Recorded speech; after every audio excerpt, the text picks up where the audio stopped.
Welcome po mga kakuya, kuling ko Jonathan TV Mix Vlogs po mga kakuya. So mayroon tayong pong sasagutin po mga kakuya sa araw na ito na paulit-ulit talaga sa ating TikTok account na talagang ayon sa kanya si Jubel in Nagum. Doan sabi niya, nasaan ba ang purgatorio ayon sa Biblia? So yun ang kanyang katanungan po mga kakuya, talagang punto por punto ang kanyang mga katanungan po mga kakuya, no? So bago ang lahat po mga kakuya, bago natin sagutin yan mga kakuya, gusto kasi nito ay litra por litra. So bago ang lahat, pasok muna intro.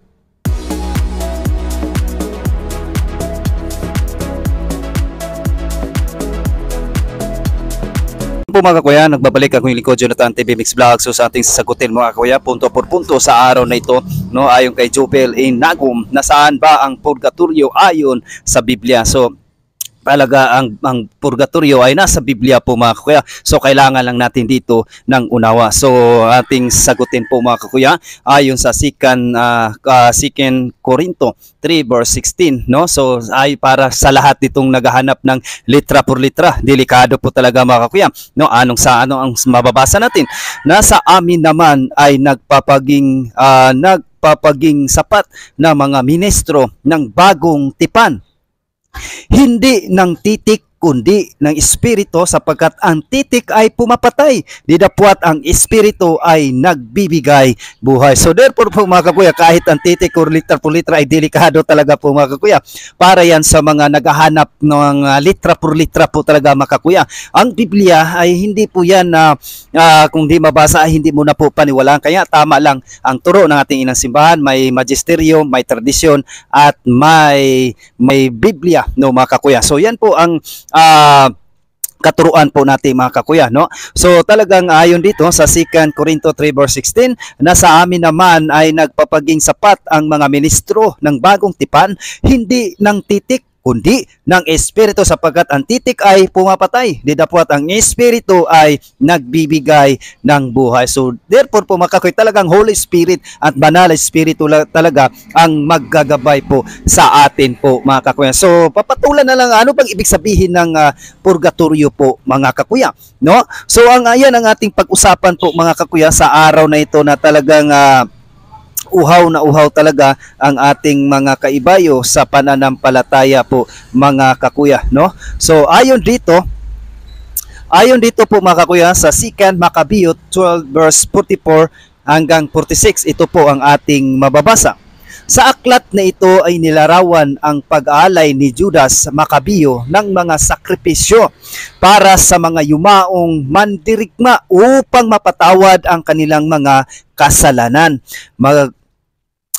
Magaman ang 2 Maccabees ay bahagi sa Deuterocanonico na hindi tinanggap ng lahat ng dominasyon bilang kanonikal na ginagamit ito sa simbahang Katoliko bilang patunay ng sinumang kaugalian ng panalangin para sa mga patay. So therefore po mga kakuya, ito ay hindi talaga tinanggap ito ng mga anti-Catholics po mga kakuya. Wala sila talagang mabasa, sapagkat wala silang aklat na Maccabeo, kaya hindi nila ito tinatanggap po mga kakuya. Ang ikalawa, sa 1 Corinto 3 verse 15, anong sabi dito ni Apostol Pablo, na kung ang gawa ng sinuman ay masunog, siya ay maliligtas, ngunit tulad ng sa pamagitan ng apoy, ito ay binigyang kahulugan bilang paglarawan ng isang proseso ng paglilinis sa pamagitan ng apoy para sa mga kaluluwa bago sila ganap na makapasok sa kaluwalhatian ng Diyos. So therefore may apoy dito po sa pamagitan ng apoy,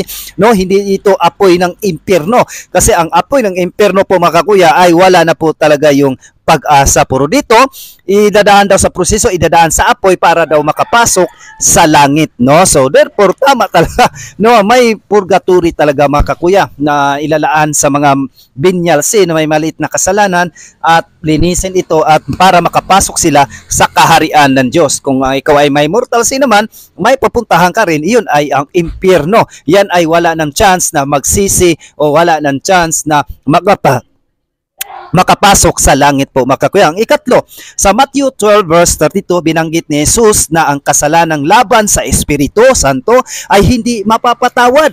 Sa sanlibutang ito sa darating, ipanihiwatig nito na may ilang kasalanan na maaring mapatawad sa darating na buhay, na ang sinuportahan ng idea ng purgatorio po mga kakuya, no? So talagang napakaganda ang ating talakayan talaga ngayon mga kakuya. Ano bang turo ng simbahan, ama ng simbahan, no, sa patungkol dito sa purgatorio, no? Si San Agustin sa kanyang mga sulat, binanggit niya ang posibilidad ng paglilinis, no, sa pamagitan ng apoy at ang kahalagahan ng panalangin para sa mga yumao.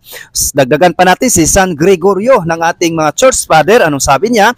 Tinalakay niya ang konsepto ng paglilinis pagkatapos ng kamatayan at ang bisa ng mga misa at panalangin para sa mga kaluluwa sa purgatorio. So yan po ang mga sabi ng ating mga church. Isa lang sa mga church father po mga kakuya na talagang nagsasabi na ang purgatorio ay isang paglilinis. So dako naman tayo dito kasi ang ating mga kaibayo sa pananampalataya ay talagang gusto talaga ng letra por letra po mga kakuya, no? So talaga dako naman tayo dito sa Novum Testamentum, New Testament, dito sa 2 Peter 1 verse 9. Ito po may mababasa dito tayo mga kakuya na purgaciones. So, is-translate natin sa Tagalog ano ang ating mababasa po mga kakuya.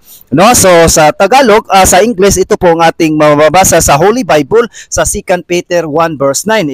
Ito ang ibig sabihin nito mga kakuya, but whatever does not have them is the nearsighted and blind, forgetting that they have been cleansed from their past sins. So, dito may paglilinis talaga po mga kakuya. So, dagdagan pa natin dito po sa New International Version, no? Sa Lucas 2 verse 22 hanggang 40. Ito po ang ating mababasa. Jesus presented in the temple when the time come for the purifications rites required by the law of Moses. Joseph and Mary took him to Jerusalem to the presence him to the Lord, no? So ibig sabihin may purification po mga kakuya. So dagdagan pa natin dito sa Biblia Sagrada Vulgata po mga kakuya, sa Ecclesiasticus 7 verse 34 po mga kakuya.